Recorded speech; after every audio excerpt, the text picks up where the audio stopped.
गंदम की ग्रोथ का भी टाइम स्टार्ट हो चुका है, सब्जियों की ग्रोथ का भी टाइम स्टार्ट हो चुका है।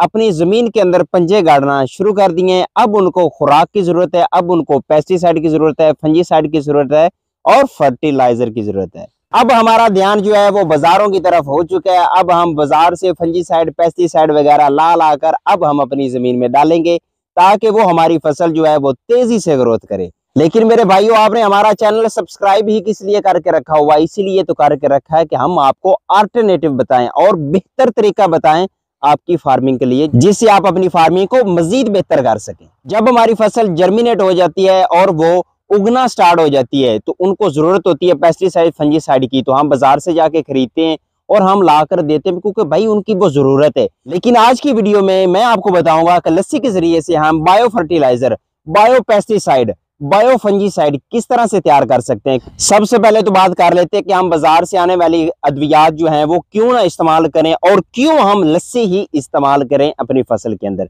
लस्सी के इस्तेमाल से फसल की इम्यूनिटी सिस्टम जो है वो मजबूत हो जाता है। इम्यूनिटी सिस्टम का मतलब ये है कि उसके ऊपर असर अंदाज होने वाली बीमारियां, उसके ऊपर असर अंदाज होने वाली माहौलियाती तब्दीलियां, इसको बर्दाश्त करने की जो कुव्वत होती है फसल के अंदर, उसको ये बढ़ा देती है। अगर वो कुव्वत बढ़ी हुई होगी, उसके अंदर ज्यादा ताकत होगी, तो इन चीजों का फसल के ऊपर असर ही नहीं पड़ेगा। मैं आपको एक इंसान की मिसाल देता हूं कि इंसान का जो इम्यूनिटी सिस्टम होता है, किसी का कमजोर होता है और किसी का अच्छा होता है। जिसका कमजोर होता है, आप देखते हैं कि थोड़ी सी हवा चली, सर्दी लगी तो उसका जुकाम, नजला उसको हो जाता है। लेकिन जिसका इम्यूनिटी सिस्टम अच्छा होता है तो वो इन चीजों को बर्दाश्त कर लेता है। अब मैं आपको बताता हूं कि फसल के अंदर लस्सी के इस्तेमाल से क्या तब्दीलियां होगी। फसल तेजी के साथ ग्रोथ करेगी, ये ग्रोथ बूस्टर का काम करेगी। जो बाजार से ला के डालते हैं वो भी यही काम करती है और ये भी लस्सी वही काम करेगी। चाहे आप गंदम के ऊपर स्प्रे करें, चाहे आप अपनी सब्जियों के ऊपर स्प्रे करें, इन फसलों का जो ग्रीनपन है उसको बढ़ाएगी। अक्सर आपने देखा होगा कि जब सर्दी का असर इन फसलों के ऊपर होता है, चाहे वो सब्जियां हो या गंदम हो, तो इनके पत्ते जो हैं वो जर्द होना स्टार्ट हो जाते हैं, पीले पड़ जाते हैं। लेकिन लस्सी के अंदर बहुत ही ज्यादा मिकदार में कैल्शियम, फास्फोरस और नाइट्रोजन होती है और ये तीनों बेसिक चीजें हैं जो इनको जरूरत होती है उस टाइम पे। तो यही हम चीजें इनको देंगे और ये जल्दी के साथ ग्रोथ करेंगे और अच्छी तरह मजबूत भी होंगी। अब मैं आपको बता देता हूं कि एक आम लस्सी को हम किस तरह से पेस्टिसाइड, फंजीसाइड और फर्टिलाइजर में तब्दील कर सकते हैं। बनाने का तरीका बहुत ही आसान है।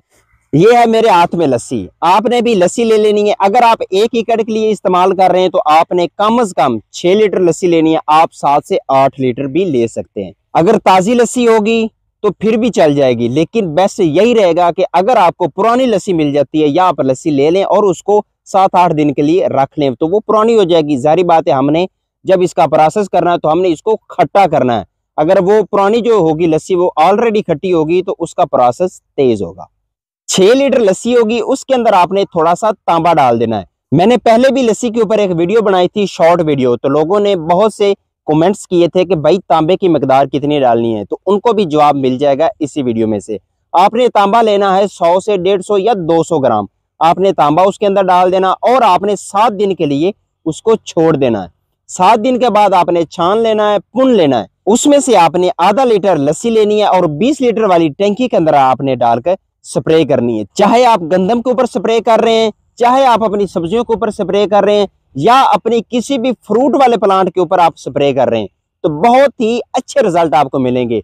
मिकदार आपने यही रखनी है। मेरे भाइयों, बहुत सारा पैसा हमने बर्बाद कर लिया इन बाजारी खादों और स्प्रेयों के ऊपर, खरीद खरीद कर हम थक गए, हमारे बुरे हाल हो चुके हैं। हमने अपनी फसल को, हमने अपनी जमीन को तबाह और बर्बाद कर दिया। रिजल्ट हमें एंड पे ऊपर क्या मिलता है कि हम अपनी फसल जब तैयार हो जाती है, पक कर, तो हम उसको सेल करते हैं। खड़े खड़ाए हम उसको सेल कर देते हैं। लेन देन करने वाले हमारे पीछे होते हैं, वहां से हमने व्यापारियों से पैसे लिए और उधर ही बांटे और ऐसे हाथ जा रहे और घर में चले गए। बस हम सिर्फ यही हमें बचता है, इसके अलावा हमें कोई मुनाफा नहीं हो रहा। अगर हम वही चीजें अपने फार्म के ऊपर तैयार कर लेते हैं और अपनी फसल के ऊपर एक दफा, यार साल में एक दफा एक्सपेरिमेंट के तौर पर कर लें, के पास 10 एकड़ है, अगर आप 10 एकड़ में से 1 एकड़ के ऊपर भी ये तजर्बा कर लेते हैं, यही चीजें इंप्लीमेंट कर लेते हैं और बाकी जो आपकी 9 एकड़ जमीन होगी उसके ऊपर आप बाजारी खाद्य जैसे रूटीन वाइज कर रहे हैं, आप करते जाएं, लेकिन साल के एंड के ऊपर आपको बिल्कुल डिफरेंस पता चलेगा, बिल्कुल रिजल्ट आपको एक जैसे मिलेंगे। अगर आपको ऑर्गेनिक फर्टिलाइजर वाले रिजल्ट उससे ज्यादा नहीं मिलेंगे तो बराबर जरूर मिलेंगे। और फिर बाद में आप सोचेंगे कि यार इसके ऊपर तो मैंने 1.5 लाख खर्चा किया है, यहाँ पे मैंने सिर्फ 20,000 खर्चा किया है और आमदनी दोनों की 6 महीने के लिए।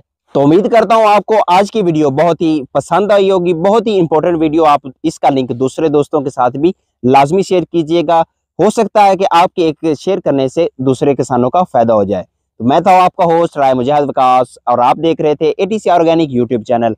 अगर आपने इसको अभी तक सब्सक्राइब नहीं किया तो जल्दी से इसको सब्सक्राइब कर लिए, क्योंकि हम बहुत ही अच्छी आपकी फार्मिंग को बेहतर बनाने के लिए तरीके आपको बताते रहते हैं। तो मिलते हैं फिर किसी नई और इन्फॉर्मेटिव वीडियो के साथ, तब तक के लिए अल्लाह हाफिज।